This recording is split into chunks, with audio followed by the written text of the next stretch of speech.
Welcome back, everyone. LanceScurvX here, the Scurv podcast. Always in my thoughts, I'm always thinking about how we interact in this life, in our individual worlds, and not only that, but how we perceive our life. Because you can have two people living in the same neighborhood or in the same home, and they're having a completely different experience. Just the same way when they say, you can have, let's just say, 10 children in a family with both parents there. And when they recall their childhood, there will be overlap of incidents, of course, but the experience, depending on who they are and how they think, that's what's going to make the difference. And that's what I find so interesting when I speak to individuals. When you speak to them, you really never get the complete story. So today's piece is entitled, Why Do People Choose Chaos Over Peace? And that's something that is quite obvious. After a while, you see a rhythm. You may have a friend that they go from one relationship to the next, and that relationship that they had prior was like so abusive. Whether it was physical or emotional or mental, it was abusive. So how is it that when they want to get out of that relationship and they do get out of that relationship, they jump right into another one, whether it took a little time or not, but they get into another abusive relationship? What's up with that? I don't know. But I got a couple of talking points that I want to stress here.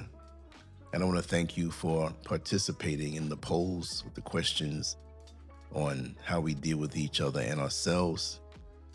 I'll put one up every day, maybe twice a day, depending. And your answers help to guide me as to how you feel about certain issues in human nature. Well, anyway, here's my first one. Many people don't really want peace. They want what feels familiar. And what's that? They don't want peace, they want chaos.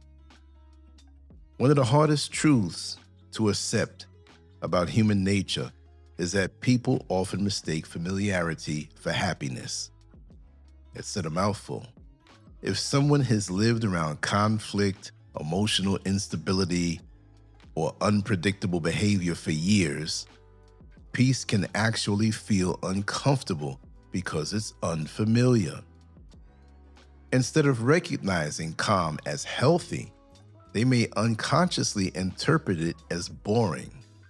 Until we identify the emotional environments we've become accustomed to, we'll continue recreating the very situations we claim we want to escape. And this goes deep, this particular point. And I remember there were some children that were my age when I was a child who we knew their household to be chaotic. It wasn't being judgmental. It was like, I believe it was like, I think it was almost 17 brothers and sisters. It was a lot. And by no means could they have afforded all of those children. And after a while, it was just the mother. But by the time it was just the mother and the father was gone, I don't know whether he passed away or he hit the road, but those boys, and she had a lot of boys before she even had a girl. Those boys were grown, and most of them were in and out of jail. Most of them were doing things illegal. And that's pretty much, aside from the public assistance that the mother received, the illegal stuff is what kept the engine running.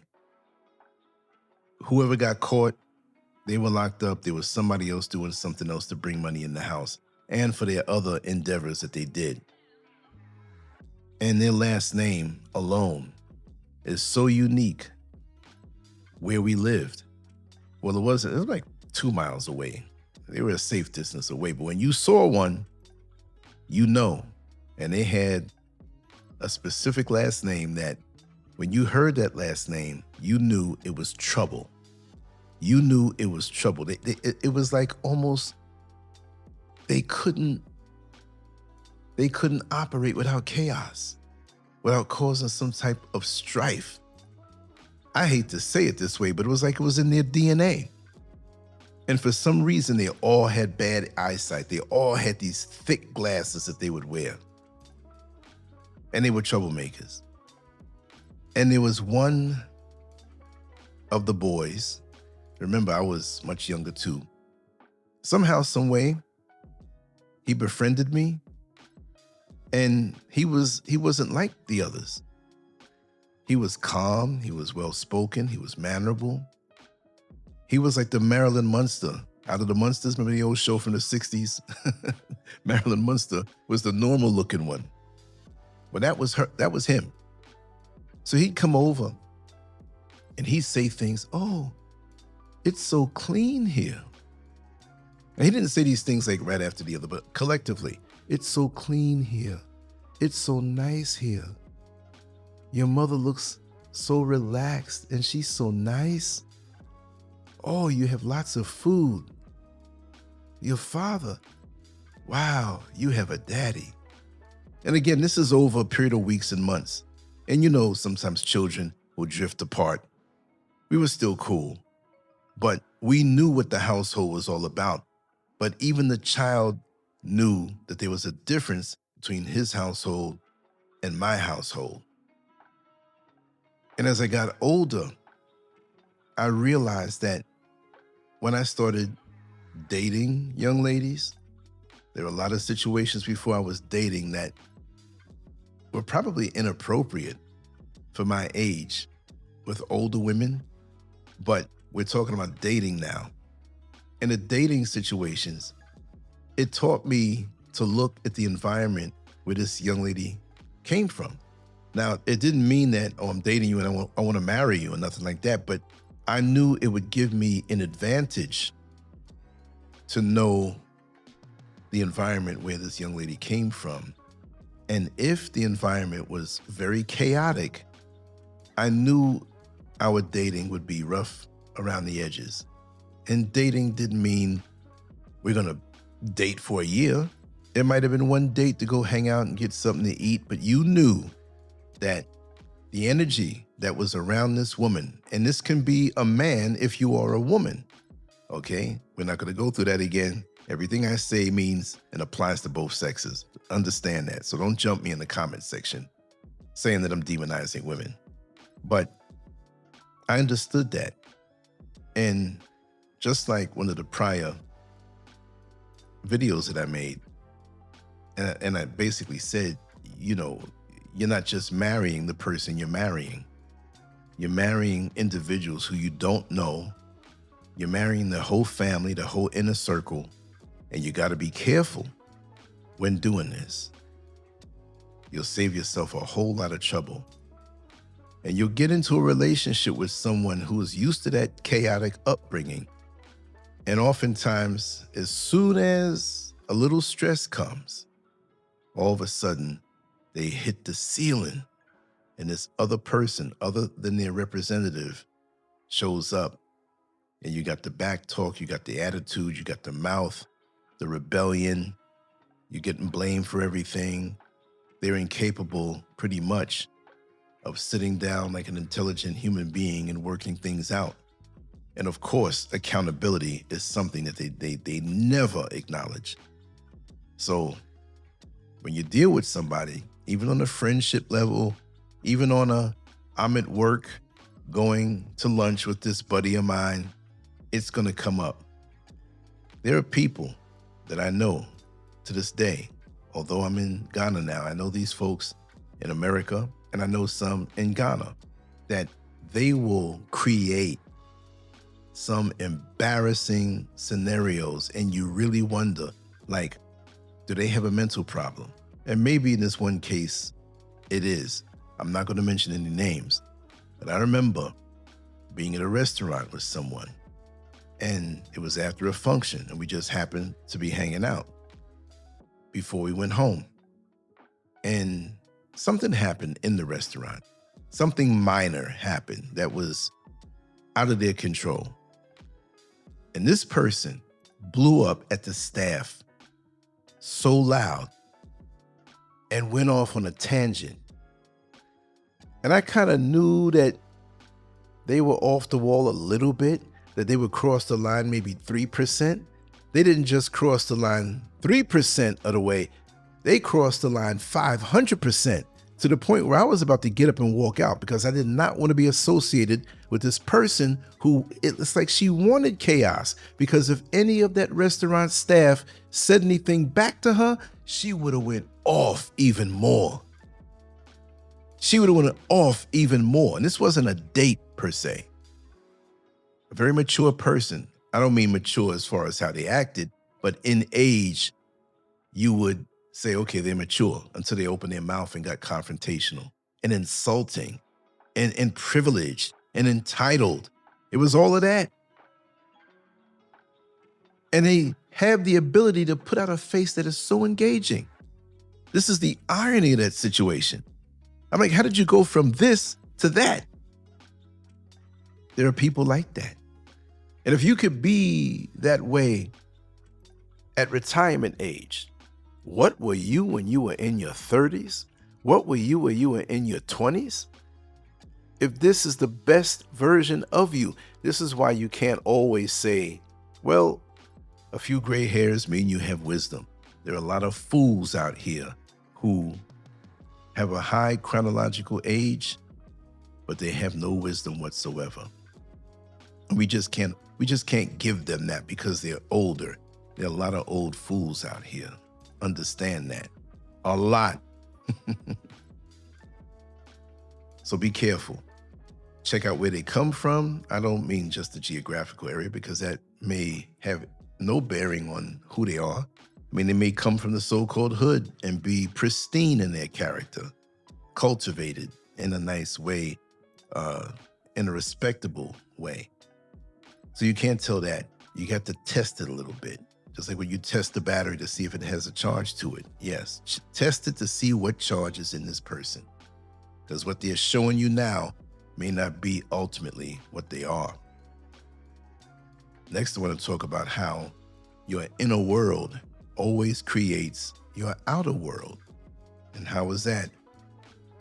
Everything begins in the mind long before it becomes visible in your life. The relationships you choose, the opportunities you pursue, the arguments you entertain, and even the people you're attracted to often reflect what's happening beneath the surface emotionally. When your thoughts are filled with fear, insecurity, or unresolved pain, those inner conditions eventually appear in your daily life. That's why lasting change always begins with changing yourself before trying to change everyone around you. You know what this makes me think of? Of course, it makes me think of social media, but it makes me think of social media as far as these groups are concerned, right? And I'll tie it all in with this. Isn't it funny how many of these online groups, and let's just choose Facebook, for example, and let's just choose, and this is not real, but this is an experience I had, and I'll explain it. And I'm not a woman, but the name of the group was, and I'll tie it in and explain. And it wasn't this, but I'm gonna exaggerate it to prove a point. Women who hate men, right? That was not the name of the group, but it might as well have been. And the reason why I ended up there is because there was a person who was very intelligent, who wrote books, who seemed to vibe on a real mature, high level. We can discuss things on a deeper level. And she decided to come on my platform, which was at that time a thing called Blog Talk Radio. And Blog Talk Radio was from way back in the day.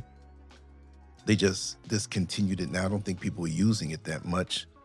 But on Blog Talk Radio, it was an audio type of show. It wasn't video at all. And it had a call-in number and a code. So you can call in, and it had another special number you can call in to actually get on the show. And on your computer, you can see the number that called in. Now you can assign a name to that number, right? And then you'll know who it is forevermore, unless it's somebody new. and people can call in from all over the world. It was pretty cool. I liked it. It had its use, and I was kind of disappointed when it ended, and it had a lot of my old shows on there that are gone forever. Some really fiery discussions. And on a side note, this is how I got my start on YouTube, because I would take those audios and upload them to YouTube and put a banner that had the time. And usually it was the same banner. It was crude. Back in the day, things were done a little more crude, but it was dated and it had the name of the title. Now, she comes on the show. We're talking. It worked out well. She promoted her books. After the show, she invited me onto a Facebook page, right? Where she had certain discussions. And I forgot what the name was, but it was no indication in the name that the women there were very bitter and very upset. So I paid her the courtesy of dropping in the room, and I kind of lurked for a while, and I made a response to one of the threads, one of the comments, which this is not a chat room in live time, but you put your stuff up there and people see the alert on Facebook and they come back. If you replied, they reply to you, they ignore you, they jump on you or invite you to talk more. So I made a generic, neutral comment on this Facebook page.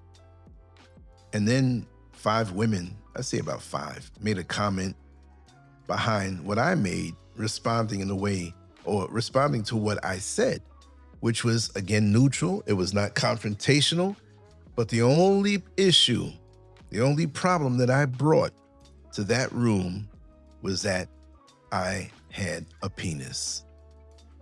That's it. I lie to you not.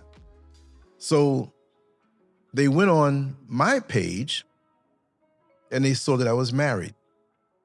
Now, I was living on the East Coast at the time in Orlando, Florida.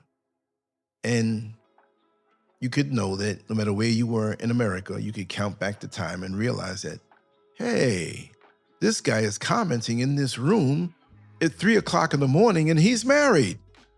What are you doing in this room? See, they didn't know that I was the host of the show that the person who started that room, was on.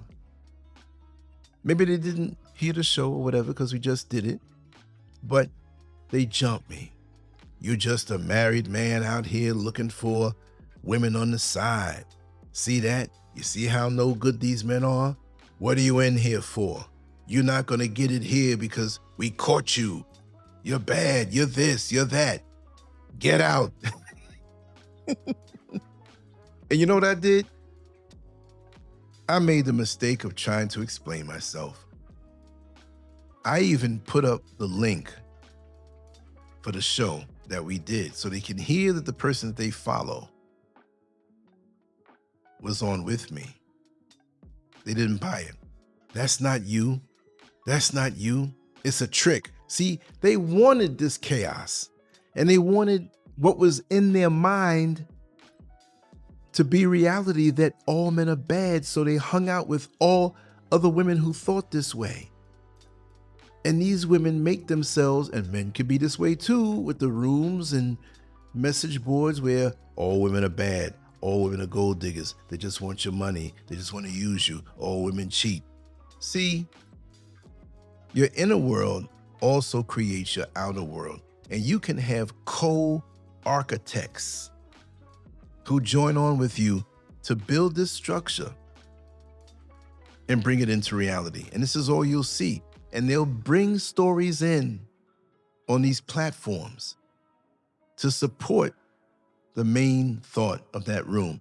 And to be honest, she herself was like this, but she, the one who came onto the show, she never told me that. I thought she was brilliant, but she didn't talk with that venom. But that's what was inside of her. And in actuality, that was her brand. That was her brand. And from what I found out, of course she was very bitter and everything was anti-man and everything was feminism and everything. But you know what? Eventually I heard through a trusted source who knows her very well that she found herself in a very good relationship, and her outlook has changed. But guess what? She had this empire with several books, lots of books that she wrote to support the anti-man thing, the feminism thing, black feminism. And she couldn't let it go. I mean, she couldn't present herself as a happy woman in a healthy relationship with a man who treats her right. What would happen to her following? So this became her business. And so whenever she would engage in keeping her platform going, she continued it with this anti-man thing, knowing that she eventually got happily married.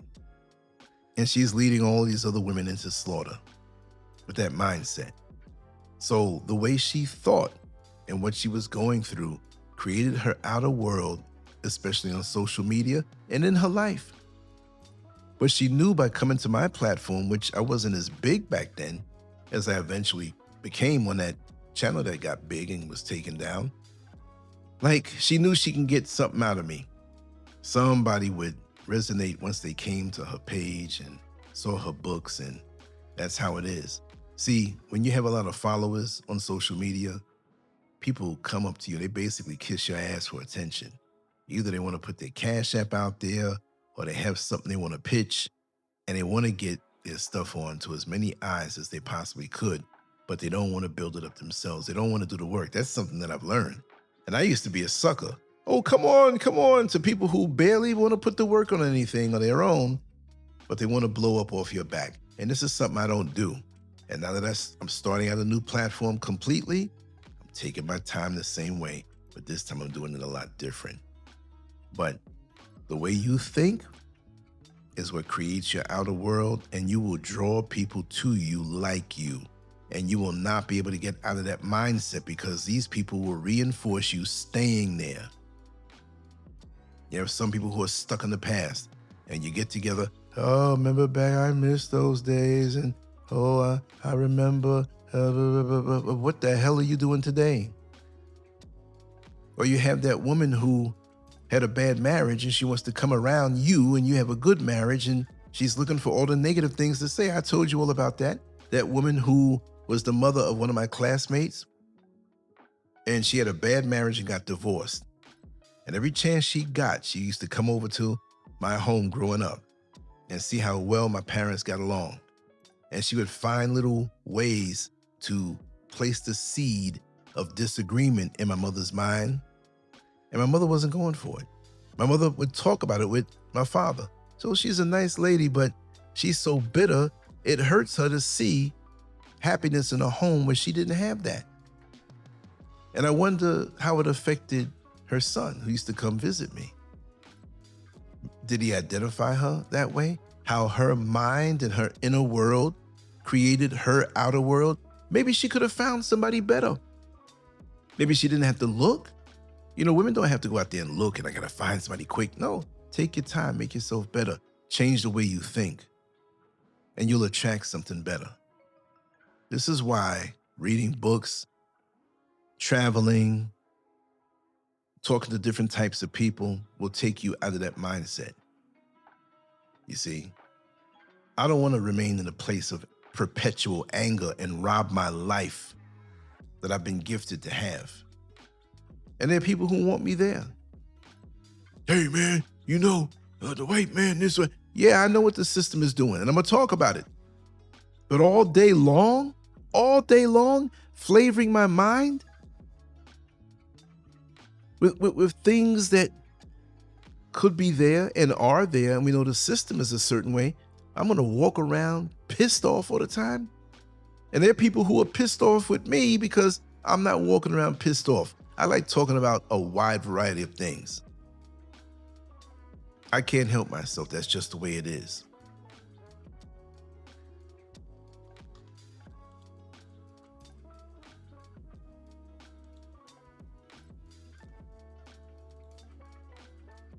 Yes.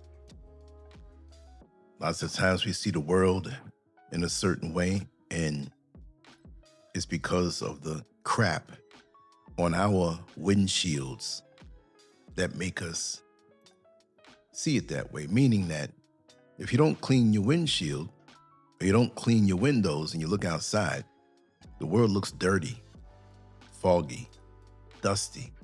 But if you clean it, maybe the world might look a little better to you, right? So we have to take accountability sometime for what we see and maybe take the blame or responsibility of cleaning off our own windshields so we can see the road in life better. Here's another one for you.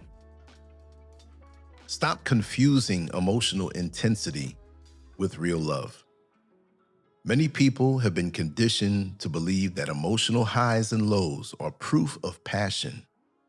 Constant arguing, dramatic reconciliations, jealousy, and emotional unpredictability may feel exciting, but excitement isn't the same as love. Healthy relationships are built on trust, consistency, respect, and emotional safety.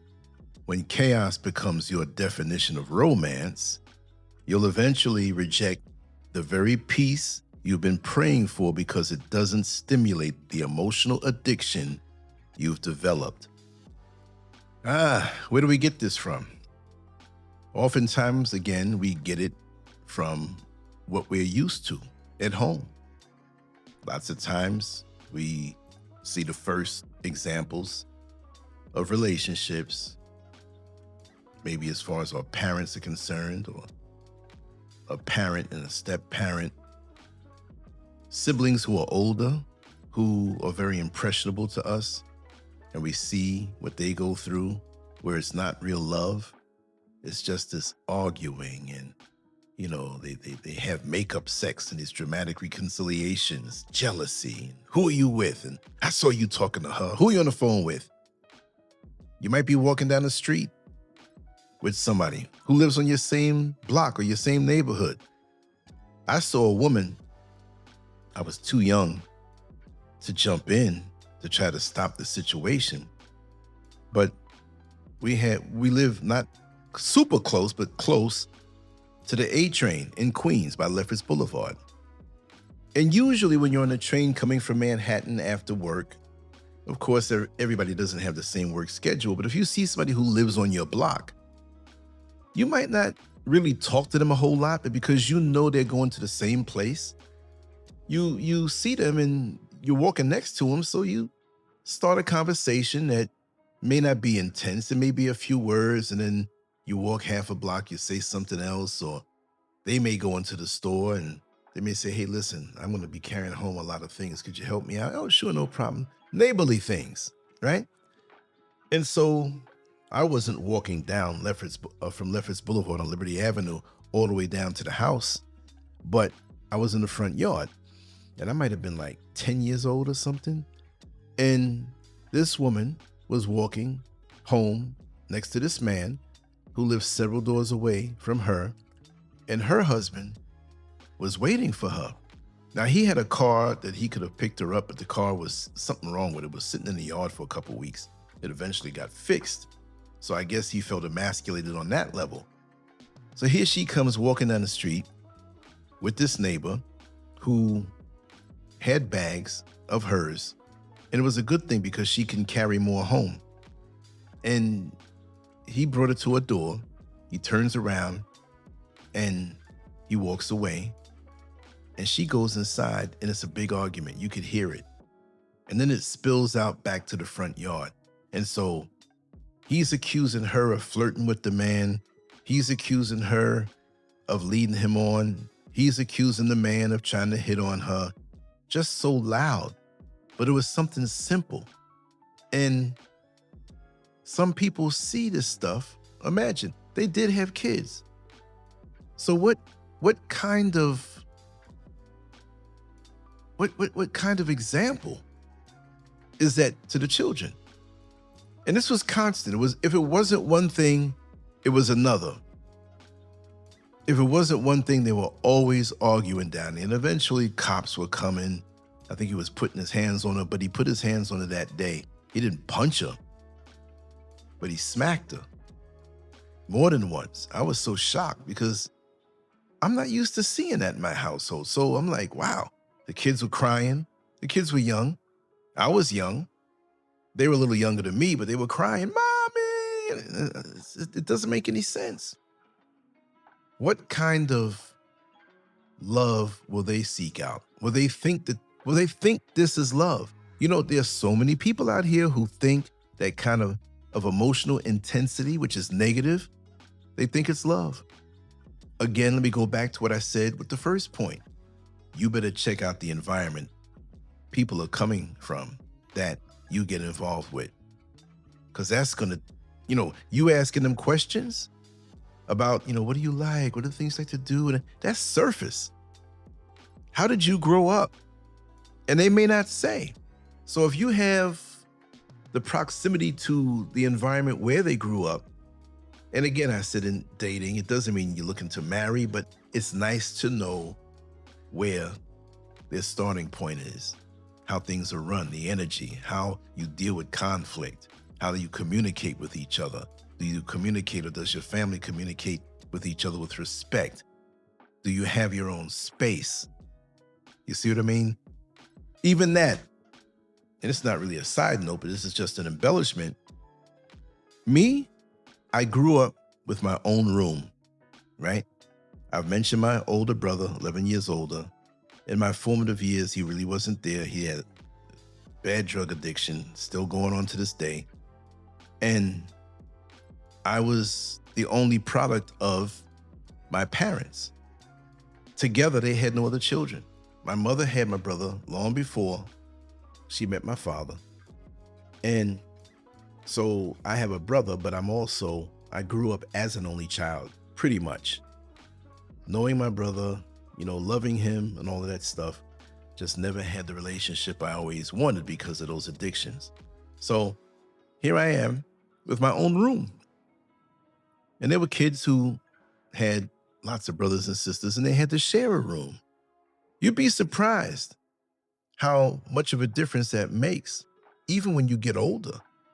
When you're used to your privacy, when you're used to your own space, and say you have a spouse that has sisters or brothers, or they may have stepchildren, and they invade your space and really invade it, like disrespectfully. You know how much of a violation that is to you?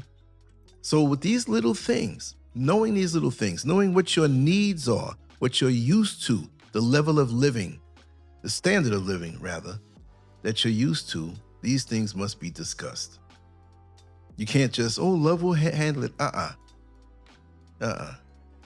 And that was just like a little pet peeve for me. Because even my parents, if I was in my room, I never really locked the door, right? But if I was in my room, unless I was looking at one of those girly magazines with a big jar of Vaseline, that was a different story, all right? Too much information. But it was unlocked, and they would still knock. They still knock. Are you okay? I want to talk to you. Oh, whenever you get a chance, come outside. I want you to help me to do something. Okay, I'll be out in a second. But they never just barged in. No. And I do know that every now and then, as parents, they would inspect my room. And most of the time I wasn't there. I knew that, but I had nothing to hide because they never thought I would do substances or do things. But that's the role of a parent, to make sure and catch things early. And I respected that. I was real good at hiding those magazines, though, until I was discovered. Oh, God, I didn't want to come in the house. I left and I stayed as long as I could. I couldn't look my mother in the eye. I forgot what was it was a magazine called We. It was a OUI. She says, could you tell me the meaning of we? And I'm thinking like, what are you asking me? I'm thinking this, like, I said, we, like, not me singular, but us together, we. No, she said, it's spelled differently the way I'm asking. And I still didn't get it. And I had all these other magazines tucked away, right? But she chose that one. And so she said, no, it's spelled OUI. And I didn't realize what she meant. So when I finished eating lunch, the magazine was actually on the dining room table, and I walked past it and saw it. and I left. I was so embarrassed. And it was put back on my bed. So now I'm sitting here like, busted. I'm busted. It was on the bed next to the jar of Vaseline that I had hidden too. So that's life. That's one of my stories. Too much information, right? But you're going to get that here when you listen, because I'm a bear all. I've been through a lot, and I'm human just like everybody else. A lot of folks, you know, they act like they had this life where, oh, no, I've never done that before. And no. Let's be real. You know, I feel the juices of youth running through my veins, but I'm older, so I have that old man mentality, even though I don't figure I'm somebody 90 years old. And when I get to be 90, I'm not going to think that way anyway. It's the energy that flows through you. You know, I can laugh at myself. I'm very self-effacing, right? I don't have to be this perfect individual. And that's the beauty of self-expression when you come on these platforms. You see, the next point I want to bring up is seeking constant approval is a form of emotional slavery. The moment your happiness depends on another person's opinion, you've surrendered your emotional freedom. People who constantly seek validation often become exhausted because they're trying to manage everyone's perception of them. Real confidence isn't built from compliments, likes, praise, or acceptance. It's built by keeping promises to yourself, living according to your principles, and developing a level of self-respect that doesn't disappear every time someone disagrees with you. And this is why social media is such a vacuum that sucks our life force and sucks our soul, because now we can seek approval on such a higher level. You go viral once, or you get a ton of compliments for something you created, and now like you're addicted. And yes, you can be a person who's not looking for approval, but get sucked into that whole thing now on social media and start seeking it more and wondering why nobody comes around.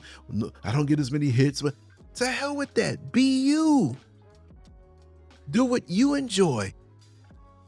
The real confidence isn't built from the compliments and the social media likes, praise, or acceptance, or even from the compliments and praise or acceptance from people in your inner circle or outer circle, or your job, or your house of worship. But do you. Do you. Although Russell Simmons, the hip-hop, what would you call him, producer, whatever, over Run DMC and other groups and stuff, and he was in hot water with certain allegations and stuff. I think that it's still going on now.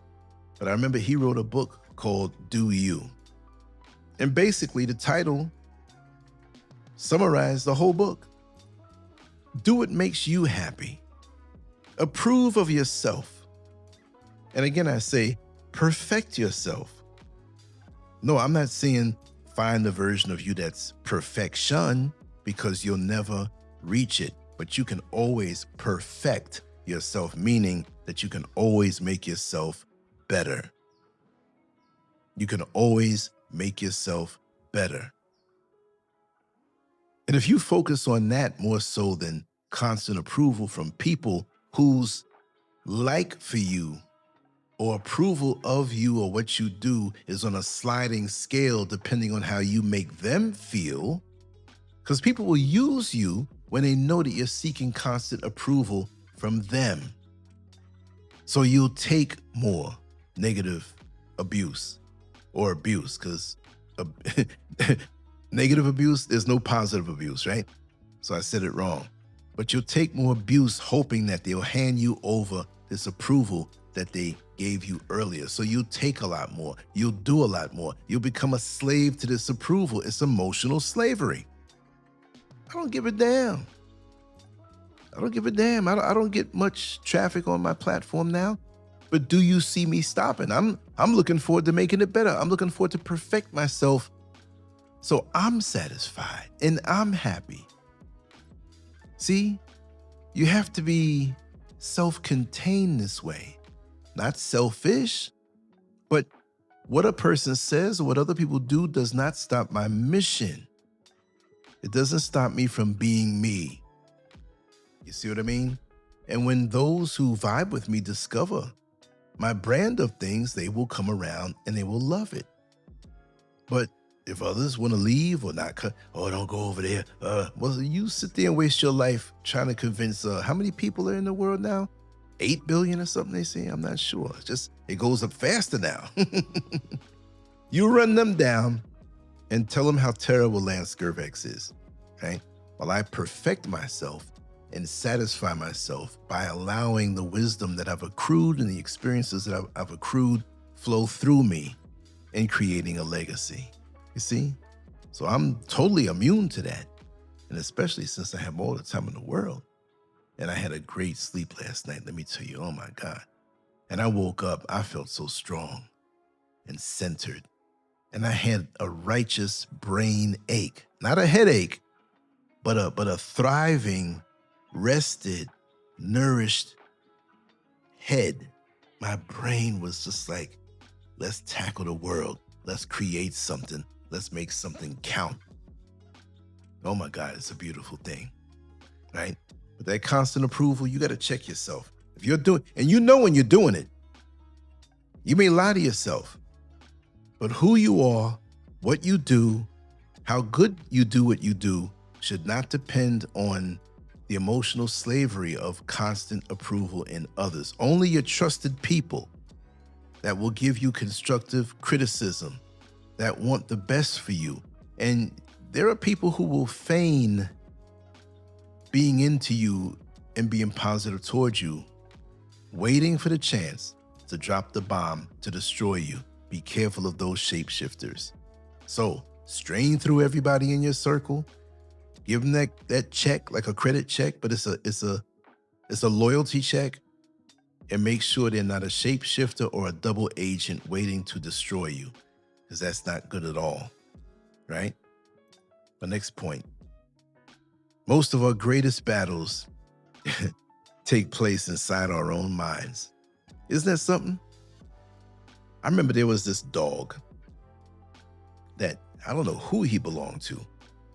I believe it was this older man who hardly came out. When you saw him, it was like a sighting. Oh, there go that old man. He never comes out of his house, but you heard the dog barking. The dog would get out of the yard and terrorize everybody. And so I wanted to go to the corner store, which is 2 blocks away. And I stayed home. There's something I want, some kind of snack or something I wanted really bad. And I stayed in. I didn't get it. The dog wasn't out there, but it was in my mind that he was out there. So I let what was in my mind become reality, and it formed an opinion of something that wasn't true. The dog wasn't out that day. People spend enormous amounts of time fighting external enemies while ignoring the internal struggles that quietly shape every decision they make. Fear, resentment, insecurity, pride, and unresolved emotional wounds often influence our choices far more than we realize. Until we become honest about those internal battles, we'll continue blaming other people for patterns that actually begin within ourselves.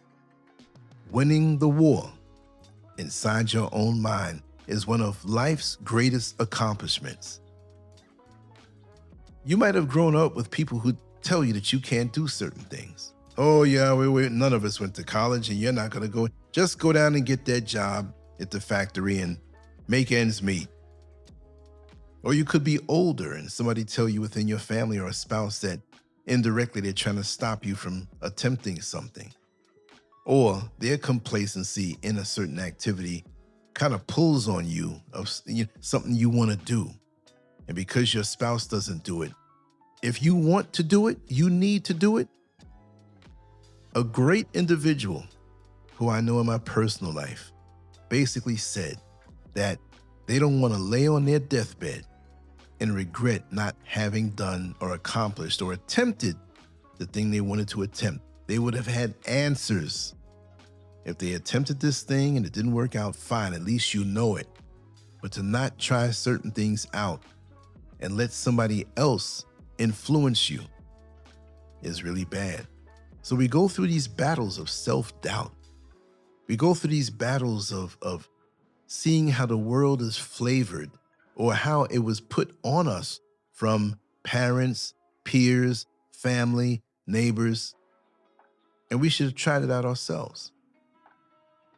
I'm not saying anything bad. I'm just saying the experience of life of something you wanted to explore. You may have wanted to travel to a country that didn't make sense to other people. Like, you might say, I want to travel to Poland. People are like, what the hell you want to go to Poland for? You're right. You might want to go to Thailand. You might want to come to Africa. When I came out here, folks, at first when we visited, right? Oh man, the support was overwhelming. Everybody and their mama, every video I threw up, because that's all I did was record, do lives, and oh man, it's wonderful, it's beautiful, it'd be wonderful to live there. Oh man, I know you're having a good time. Oh, I'm so inspired. That was a visit. But all of that good stuff went out the window when folks found out I moved here. Now it's a whole different story. It's a whole different story. Many didn't feel good for me anymore because I had the courage to get up and leave America instead of sitting there and complaining about the conditions there. And those people, and they holding us down, and they, so. No. And some people got mad, made videos about it. There's one old guy who took the time to make a video about me, and he was pissed off. But I found it funny because just months earlier, he was riding my jockstrap.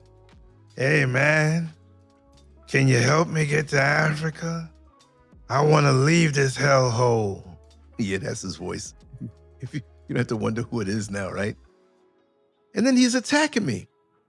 He ran away from the battle. What battle? What am I battling?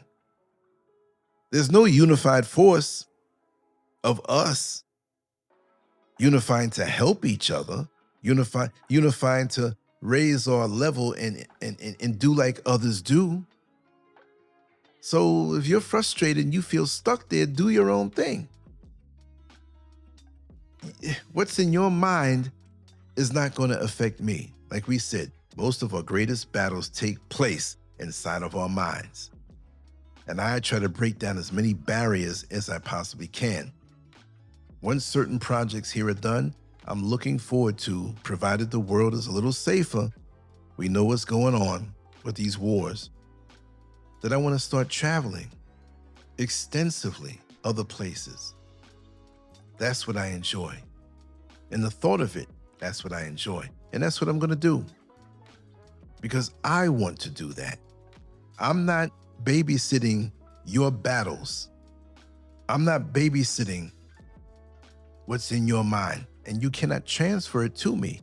I've conquered what things were in my mind from environments, not my household, but just places I've been to. I've conquered that. And I'm not letting that limit me in any way whatsoever.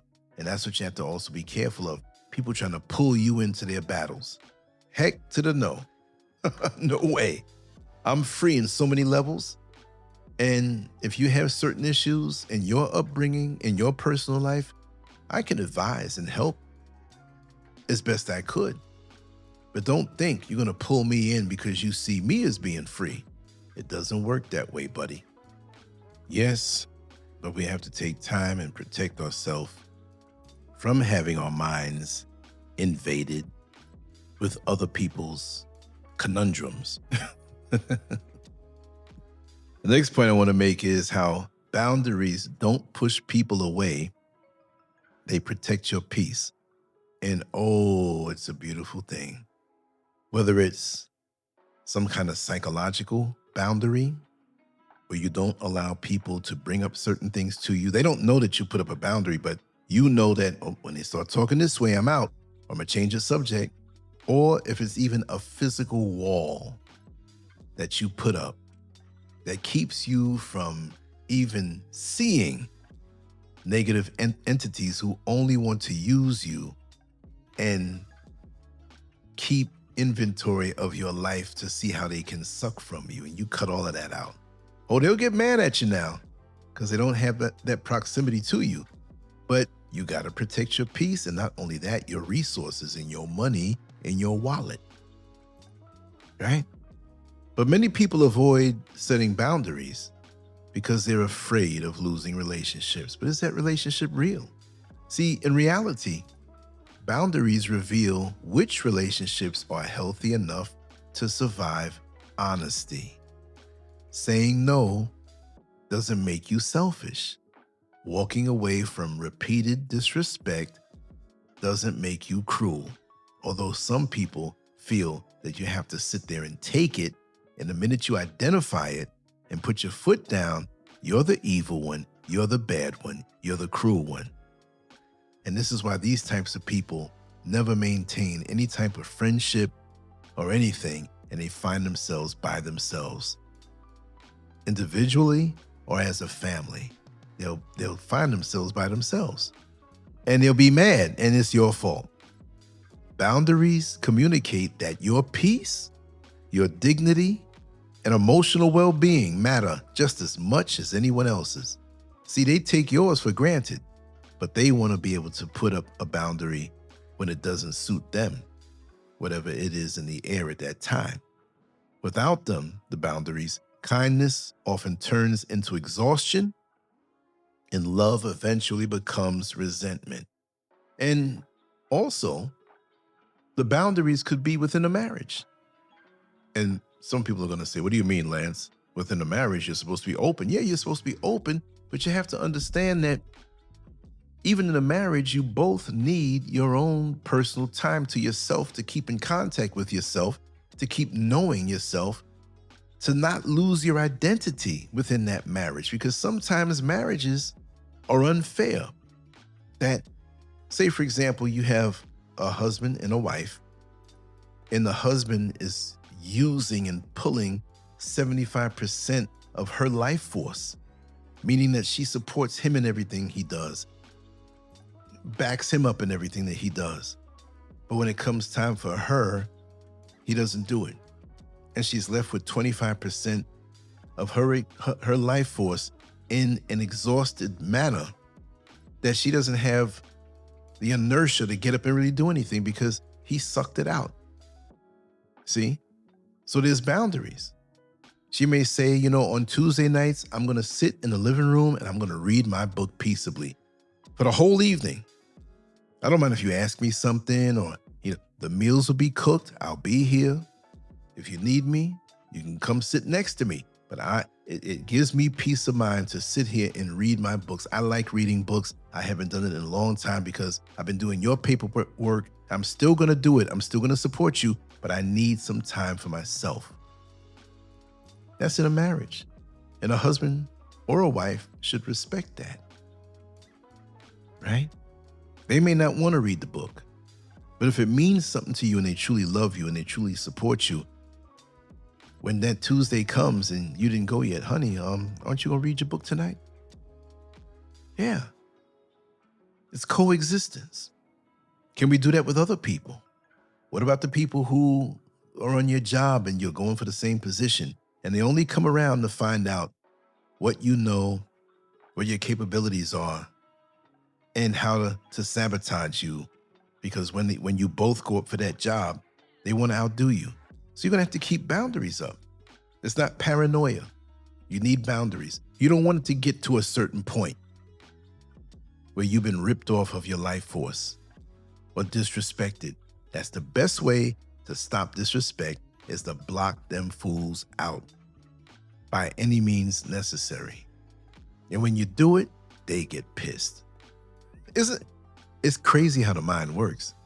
Like I always say, human nature never ceases to amaze me. It is something that, I don't know, from young I noticed, and how false we can be with each other, and the masks that we wear with each other, and the masks that we wear at ourselves, how we lie to ourselves. Sometimes we got to put boundaries up within our own mind because we have these conflicting thoughts, and so we can sort it out. And that can drive you mad. And it's very much a thing that can spread. The madness of other people, their confusion. You'll hear from me less and less and less. You bring up certain things, you're just pushing me away into my own world, and there'll be a big boundary there, and you won't be able to infect me with your confused thoughts. That's your thing to figure out. Rejection doesn't determine your value. A lot of young folks need to realize this, and there's other people who are older too. But one of the greatest mistakes people make is allowing someone else's inability to appreciate them to become evidence that they're somehow unworthy, right? Before I even move forward with this, if a person has never seen an expensive diamond, could be small. You could have broken glass in the street, on the sidewalk, and there could be a diamond sitting amongst that broken glass. And you have a person who's ignorant to the fact of what a diamond looks like, and they say, man, this street is dirty. Look at all that broken glass over there. And they looked at the diamond, but they thought it was something worth much less. I've been in situations like that. And again, I don't seek validation. I don't seek notoriety. I have talents and abilities more than what people on the internet even know.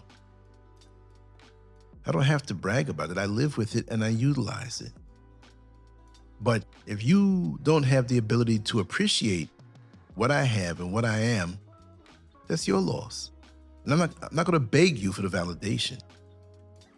But we got to understand that every person brings different experiences, expectations, emotional wounds, and preferences into life. Someone choosing another path doesn't automatically mean you weren't enough. Mature people understand that rejection is often about compatibility and timing rather than personal value. Once you stop taking every rejection personally, you reclaim a tremendous amount of emotional freedom. They just didn't know what was under your hood. They let you slip through their fingers, and because you feel bad that they didn't see your attributes, that's their problem.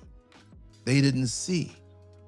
How many people have put you down, overlooked you, and said some probably nasty things about you? Even if they didn't, but they put you down or overlooked you. And then years from now, you manifest things that were already there inside of you in a more evident fashion. Now they want to come back. I was wrong. I didn't know. This is why I like a lot of these skits that I see. There's one, his name is Darman. I think it's D-H-A-R man, Darman. And some of those skits make me want to cry sometime, because the basic lesson in his clips, I say clips because they could be maybe 5 minutes long, 6 minutes long. They're never really long. But basically, it's about people who overlook you and underestimate you, only to find out that you're way more than what they thought. I remember there was a clip that they had of an older woman who was in a restaurant, and she basically looked impoverished because her clothes were tattered. She didn't have any odor on her. She just wasn't rich. And she was waiting for her son to show up. Nobody knew this. And she had a bracelet or no, it was some type of jewelry and some type of, was it glass, like a ornament, like a glass. It was cut glass. It was a really nice thing that you can put up, in a dining room on a shelf. It was beautiful. Anyway, there were these two women who came in, and they started putting her down. And they eventually got the other people in the restaurant to not take this woman's side, this older woman's side, who was not bothering anybody. It got to the point where I think it was a waitress and those two other women now who were corporate professionals, you could tell by the way they looked, they were attacking this woman. Oh, you stink. Oh, you don't belong here. I don't want to smell like you. You need to leave this restaurant. Who are you anyway? You're probably, we can see that you're a bum. You're homeless and you stink. And the whole place, the ones who didn't chastise her, they just stood and looked like they agreed. Some had smirks on their face. And eventually, they grabbed her bag, looked in it, and saw this expensive cut glass thing that you knew was expensive. It was like a cup, like a vase, but it was small. And they were putting her down, and they tossed it, and it broke into like 1,000,000 pieces. And she was crying. She's like, "Oh, that's the gift that I had for my son, and it was passed down through a bloodline." And she's like, "That old," the other one's like, "That old cheap piece of glass, whatever." And so they left eventually, and she was left in tears. And then the son showed up. The son showed up in his very expensive car, and he was dressed down to the T, sharp, some designer outfit. And the mother was like, "Oh, son." And the people who remained in the restaurant, they were shocked that this sharp man who drove up in this, expensive vehicle, well over 6 figures, was the son. And so he embraced her. He said, "I'm sorry I was a little late. Why are you crying? And why is this thing broken?" She said, "I had it for you, and it's from your great-grandmother. I want to give it to you." And he was upset because she was upset, but he said basically, "Look, it's going to be all right." So they went, and I guess he bought her some outfits and some clothes, and I guess it was a while since he saw her or whatever. She was humble. She was never into the worldly stuff, but she wasn't bummy and dirty. So he dressed her up and everything and went back to this appointment at his office that he had to hire these 2 candidates. There were 2 positions, and they were, so there were a lot of people there, but there's 2 that were going to get the position. Guess who was waiting to be interviewed by this man who had this company that was like doing so well? Those 2 ladies who put down, attacked, and belittled his mother. And the mother was sitting there dressed up. And they were shocked when they saw her. And he basically walked in the room. He didn't know those were the 2. Her jaw dropped, the mother. Their jaw dropped. And he's looking at all of them, all 3 of them, like, "What's going on?" And she was like, "Son, those are the 2 women who pushed me to the ground, who basically cursed me out, told me I was nothing, said I stunk." And he was in shock. He was hurt. He was hurt when he found out it happened. He said, "Those 2?" And they were trying to apologize. Look, somebody underestimates you. They don't know your value or who you are. You don't have to have anything to do with them. And do you think they got the job?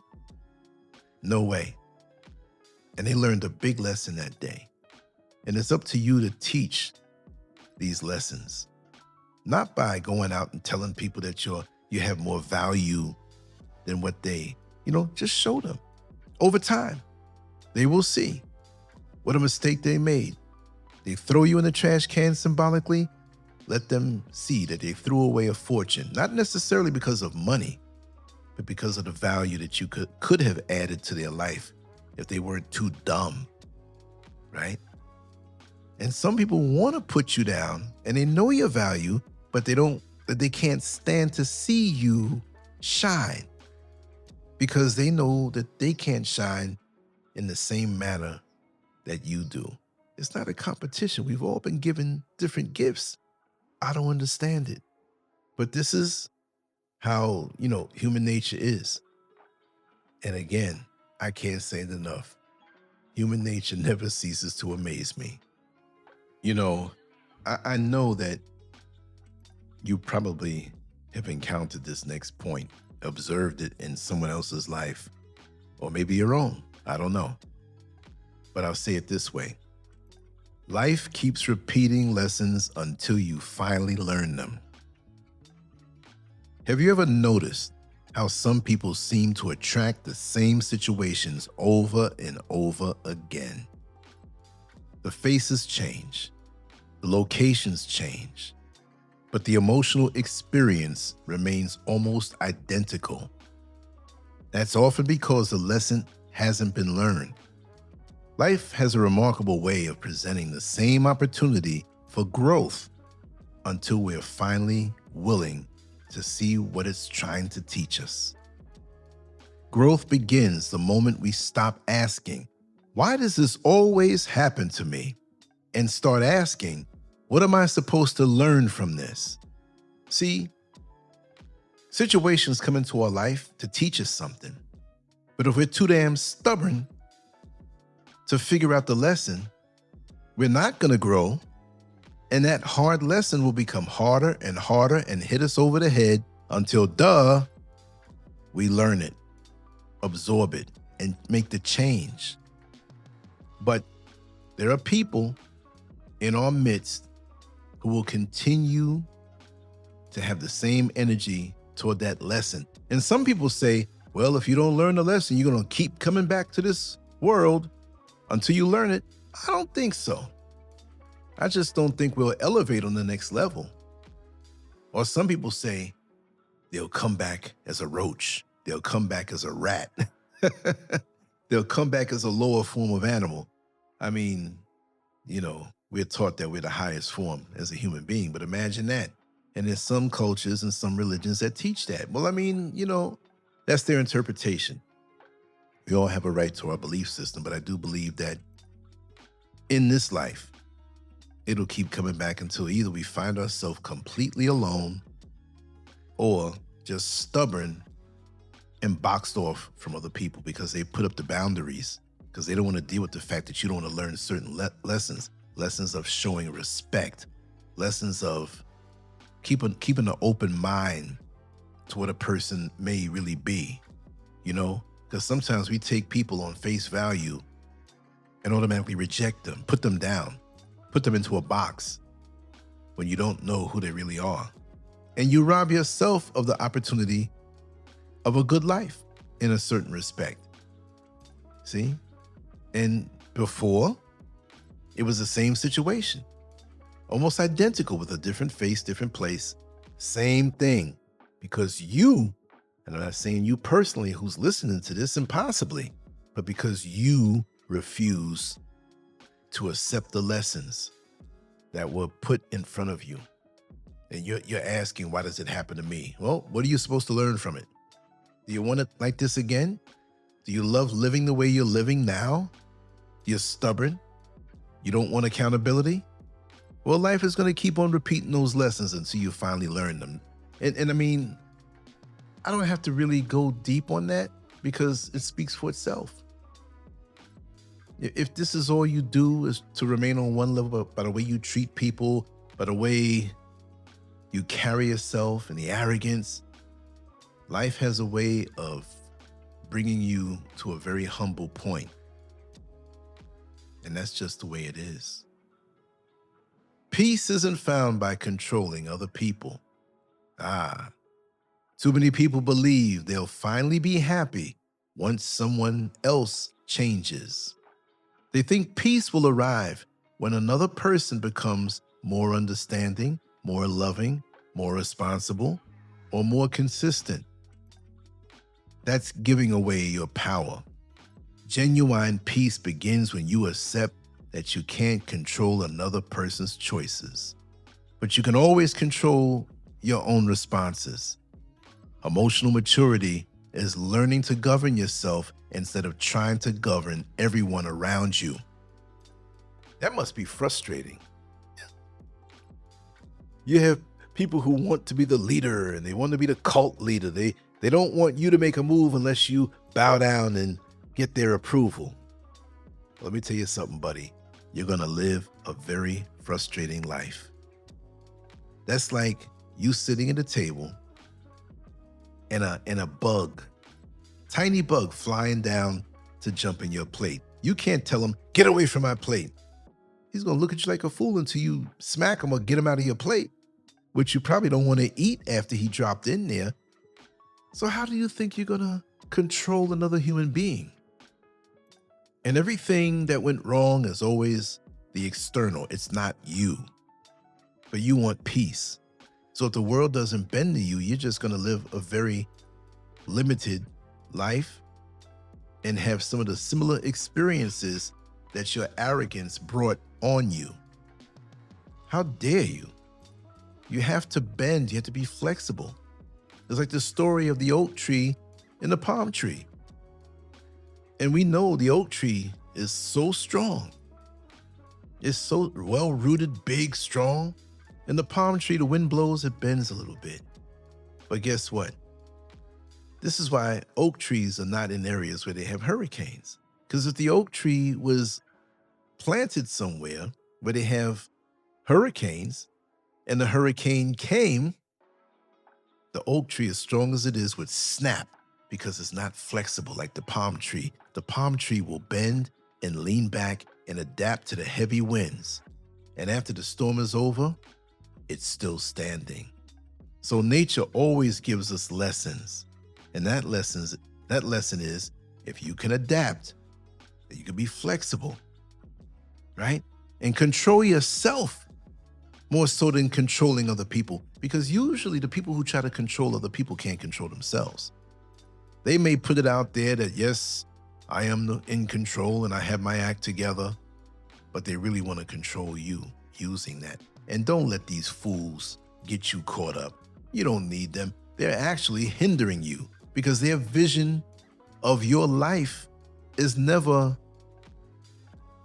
what it could be with the seeds of greatness that you have inside you that are hidden almost times even to you until you discover them.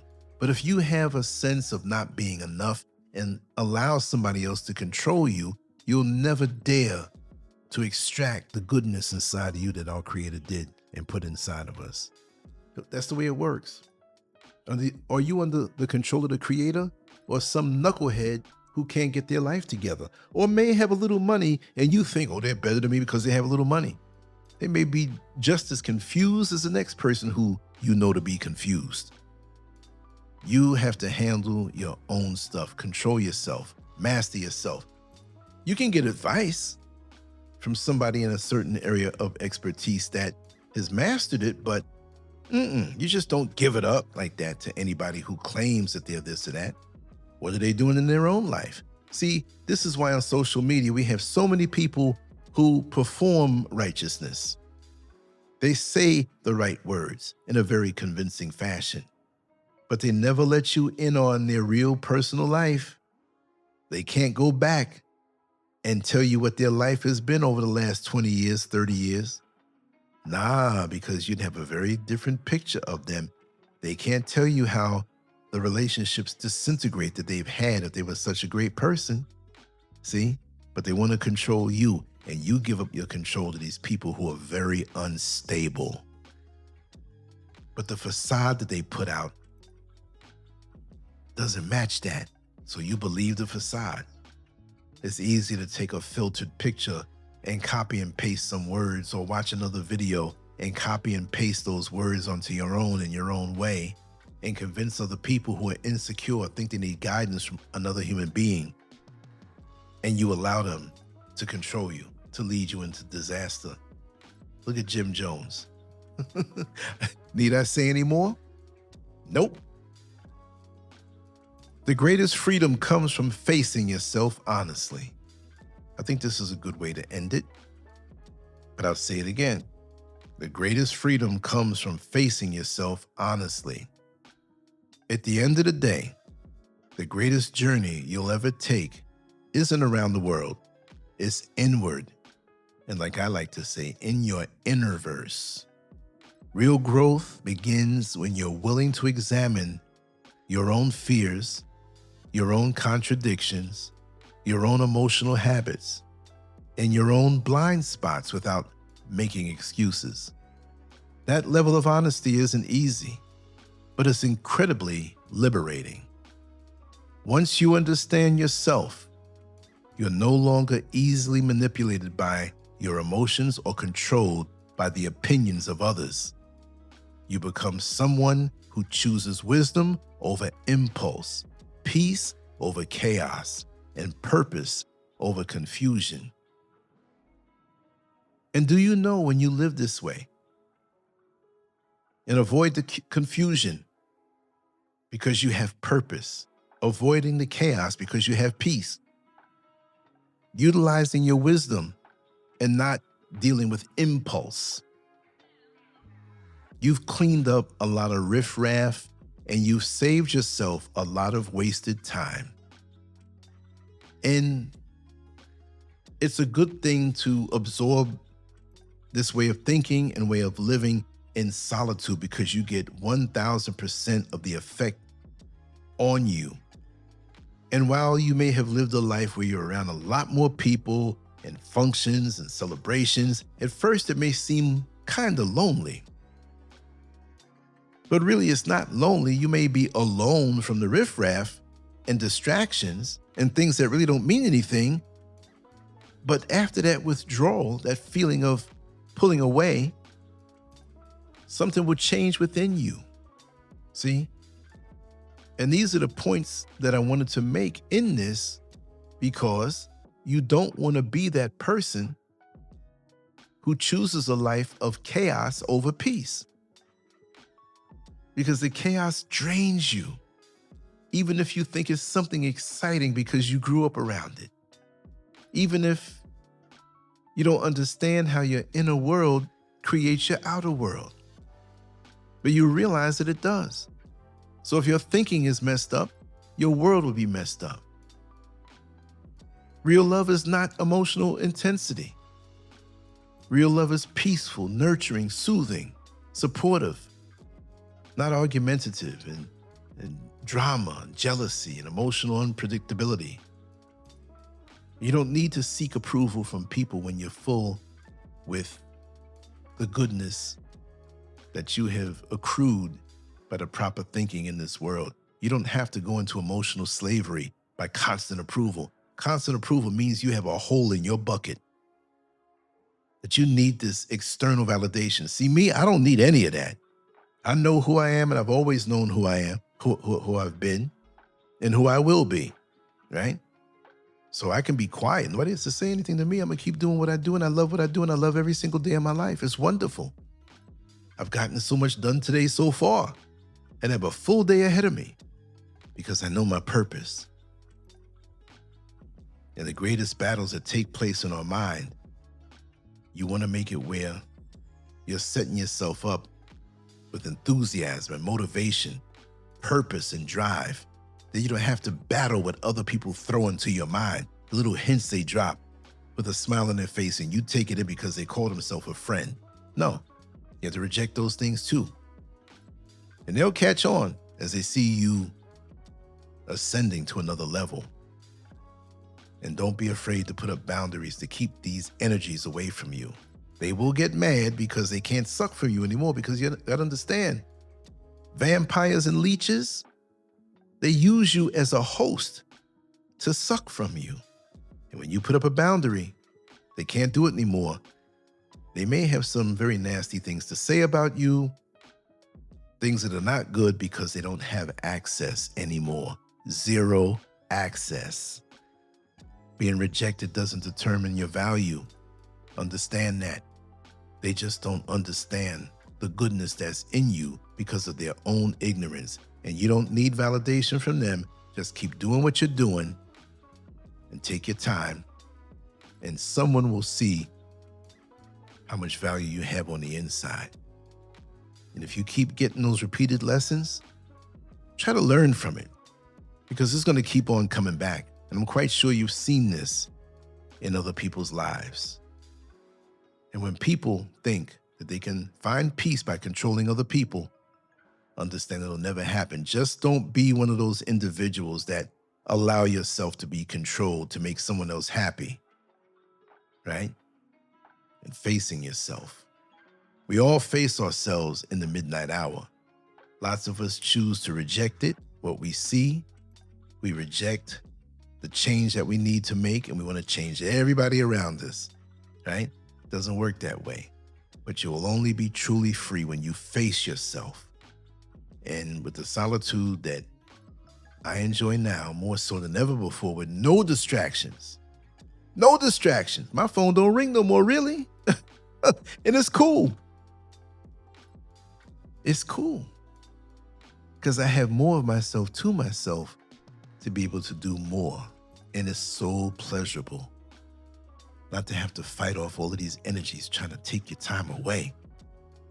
Sometimes I leave out of the house all day long and leave my phone at home. Keep it cut off at night. No. Just can't just swoop down and take my energy or take me away from who I am. No, it doesn't work that way. I just want to say that I hope you enjoyed these talking points while you were on the treadmill or cooked dinner or cleaned up a little bit or took a little walk. Sometimes they could be a little longer than usual. You know, I just have a lot to say. Tomorrow it will be something else. And I'm just appreciative of the solitude and peace that I have to be able to go deeper because I'm not distracted at all. Anyway, like I always say, much love to you all. LanceScurv out. On to the next one. Peace.